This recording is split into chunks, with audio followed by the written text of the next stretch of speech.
soir pour célébrer le 220e anniversaire de la mort du roi Louis XVI.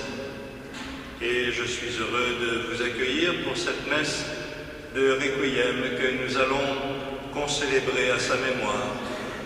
Je salue les présidents, les responsables de vos associations, ceux qui ont organisé cette Eucharistie, et vous tous qui nous faites l'honneur d'être présents ce soir.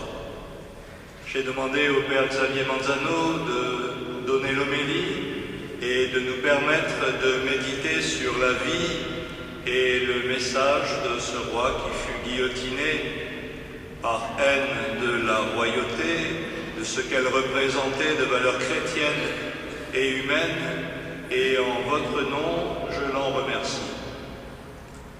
Malgré la foule et les bruits des tambours, le roi Louis XVI arrive à dire à ceux qui sont rassemblés en ce triste jour avide de sang et de haine: je meurs innocent et je pardonne aux auteurs de ma mort. Je prie pour que mon sang puisse cimenter le bonheur des Français. Et des années plus tard, et surtout de nos jours, ces phrases résonnent comme un rappel à élever nos esprits vers notre Dieu qui est un Dieu d'amour et de miséricorde, mais aussi à une plus grande harmonie et au respect que nous nous devons les uns les autres. C'est aussi par-delà les années comme une mise en garde envers tous ceux qui essaient de toucher aux valeurs fondamentales de nos familles et de notre civilisation. Que cette Eucharistie offerte en mémoire de lui et de toute sa famille nous permette de retrouver ce soir la paix du cœur, sans oublier évidemment tous ceux qui ont été guillotinés lâchement par haine et par vengeance dans ces jours terribles de tourmente révolutionnaire. Pour lui, pour eux, ensemble, nous chantons le Requiem.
C'est-à-dire dans l'action que l'on voit la valeur d'un homme.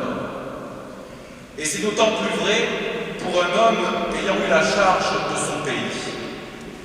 Une charge que le roi Louis XVI n'avait jamais désirée, qu'il considérait même comme un malheur, mais qu'il n'en remplit pas moins jusqu'au bout alors même que ce fardeau l'emmène jusqu'à l'échafaud.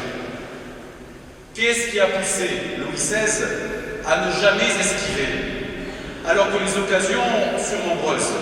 Pourquoi épousa-t-il ainsi une destinée pourtant tragique?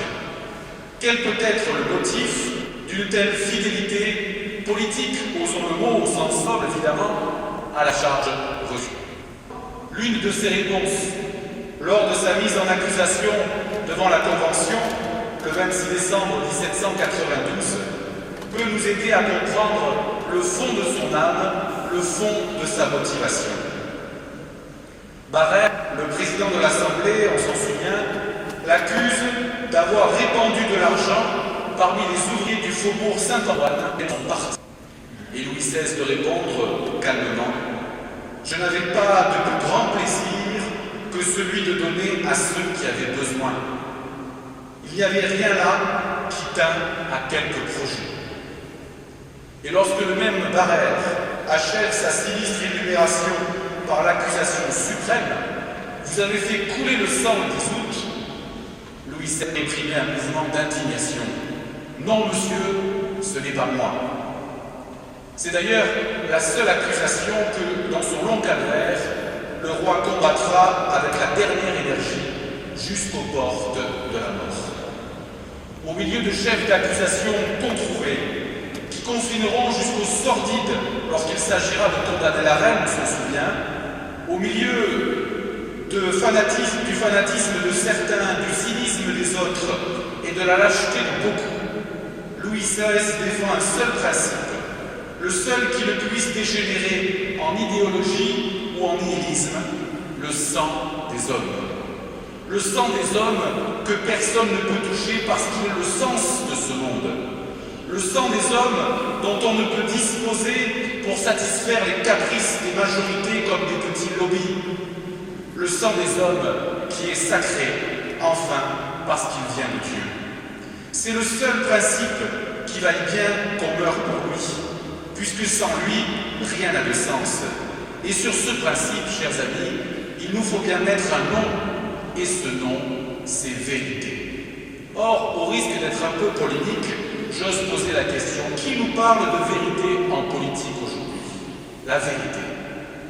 Lorsque la Convention, s'instituant juge et accusatrice, entreprend de condamner Louis XVI, c'est bien parce qu'il est le roi, rien d'autre. Certains doctrinaires, tels Robespierre et Saint-Just, ont la franchise de le reconnaître. Mais on continue à vouloir justifier ce meurtre politique en le faisant passer pour un procès en haute trahison, avec faits à l'appui. Ce qui environne Louis XVI, c'est une propagande dont la vérité n'est certes pas le souci premier et qui cherche surtout l'efficacité pour arriver à ses fins. Même soutenu par le dogmatisme d'un Robespierre qui au moins avait une pensée, les moyens employés signent finalement une défaite morale, une défaite spirituelle, dont le même prince de Talleyrand nous livre la teneur. En politique, ce qui est cru devient plus important que ce qui est vrai. Parole terrible et qui doit résonner pour nous comme une alerte. En effet, les grands doctrinaires et les grands fanatiques sont rares, Dieu merci. On les remarque car le siècle est rempli de la fureur et du sang qu'ils y ont mis. Ils ont au moins le mérite de la franchise, mais leur action se solde toujours par une faillite morale et spirituelle qu'il faut bien affronter. Il en va toujours ainsi des règnes de la terreur. La fascination et la contrainte que les grandes idéologies exercent sur les consciences les font comme rétrécir et les concentrent sur l'unique question de leur survie. Lorsque l'idéologue disparaît, chers amis, on le sait bien, ne reste que ce simple désir de se continuer, de se survivre sans aucun idéal. Moralement, spirituellement, politiquement, la chose est catastrophique. Ce n'est plus la vérité qui gouverne, mais l'utilité, et l'utilité immédiate. On peut lutter contre les idéologies, elles ont au moins un contour, mais contre ce machiavélisme au petit pied. cette absence totale de vision sur ce qu'est la vérité d'un être humain, la vérité d'une société, la vérité d'un bien commun, ce nihilisme qui veut seulement perpétuer sa survie et son pouvoir, contre celui-là, que peut-on faire? On redoute de poser de terribles constats du prince de Talleyrand, vous allez penser que je l'adore, toujours lui. Si les gens savaient par quels petits hommes ils sont gouvernés, ils se révoltent. Qu'on ne se nous traite pas, bien loin de moi l'idée d'en appeler la sédition de quelque ordre qu'elle soit. Ce nihilisme, nous en sommes tous malheureusement tributaires, complices parfois, victimes toujours. Face à lui, seule l'insurrection de la conscience, de la raison et de l'amour peut avoir quelque effet.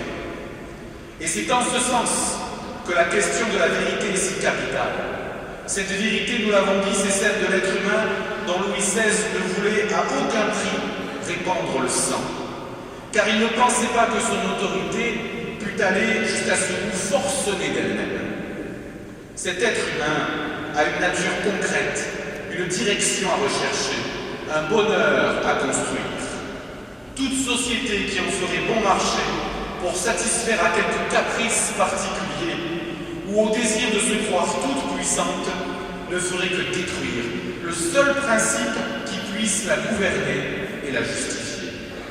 En méprisant la vérité, en détruisant l'homme, elle se démolirait elle-même, car plus rien ne viendrait la cimenter. Elle ne serait plus qu'un ring de boxe où s'affronteraient quelques projets individuels uniquement préoccupés de leur propre affirmation. Et nous en sommes un peu là. Dans ses réflexions, Louis XVI écrivait « Un souverain ne saurait rien faire de plus utile que d'inspirer à sa nation une grande idée d'elle-même. » Point de chauvinisme là-dedans. Cette grande idée, c'est la grande idée de l'humanité que nous devons avoir pour bâtir une société qui promette. La passion de la vérité, c'est la passion de l'être humain, c'est la passion de le servir et de le voir développer ses grandes promesses. Pour cet être humain, notre Dieu n'a pas hésité à verser jusqu'à la dernière goutte de son sang sur la montagne du Calvaire.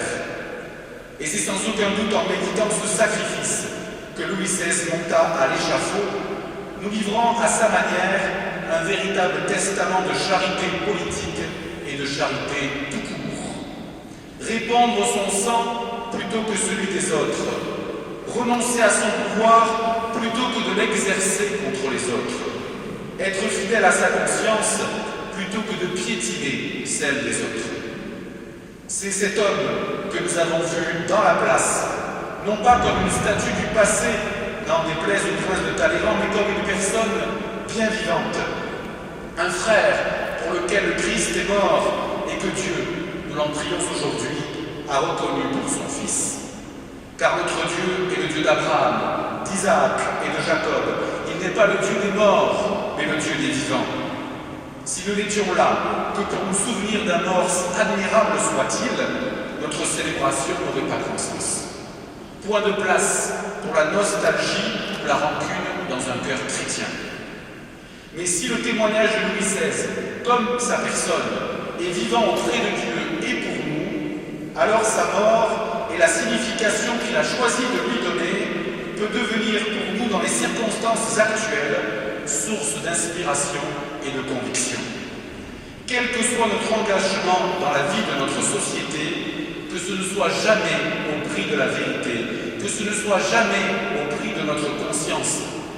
Lorsque, le dernier matin, à 5 heures, Cléry éveilla le roi, ce fut pour entendre la messe, c'est-à-dire recueillir le sang du Christ pour se donner avec lui. C'est à la même Eucharistie que nous participons ce soir.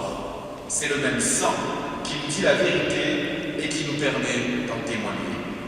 S'il est vrai que Dieu vomit les tièdes, alors laissons-nous fortifier et que le Seigneur puisse compter sur chacun de nous.